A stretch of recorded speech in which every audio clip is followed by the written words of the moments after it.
అనకాపల్లి జిల్లాలోని అచ్యుతాపురం సెజ్లో జరిగిన ప్రమాద ఘటనలో చనిపోయిన వారి సంఖ్య అంతకంతకు పెరుగుతూనే ఉంది.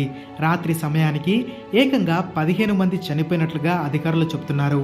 మరో 30 మందికి పైగా ఆసుపత్రిలో చికిత్స పొందుతున్నారు. అనకాపల్లి జిల్లా రాంబిల్లి మండలం అచ్యుతాపురంలో ఫార్మా సెజ్ ఉంది. ఇందులో ఉన్న ఒక ఫార్మా కంపెనీలో ప్రమాదం జరిగింది. ప్రమాదం జరిగిన సెజ్ను చంద్రబాబు నాయుడు రేపు సందర్శించనున్నారు. ప్రమాద స్థలాన్ని పరిశీలించడంతో పాటుగా చనిపోయిన వారి కుటుంబాలను, ఆసుపత్రిలో చికిత్స పొందుతున్న క్షతగాత్రులను చంద్రబాబు నాయుడు పరామర్శించనున్నారు. ఇప్పటికే సీఎం అవసరమైన సహాయక చర్యలు తీసుకోవాల్సిందిగా అధికారులను ఆదేశించారు.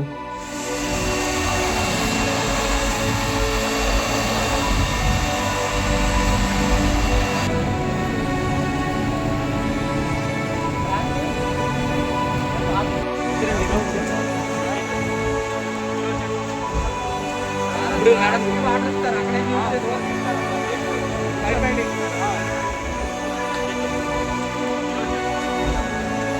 ఇప్పుడు నడపకి వాటర్ ఇస్తారు అక్కడే యూజ్ చేసుకోవాలి.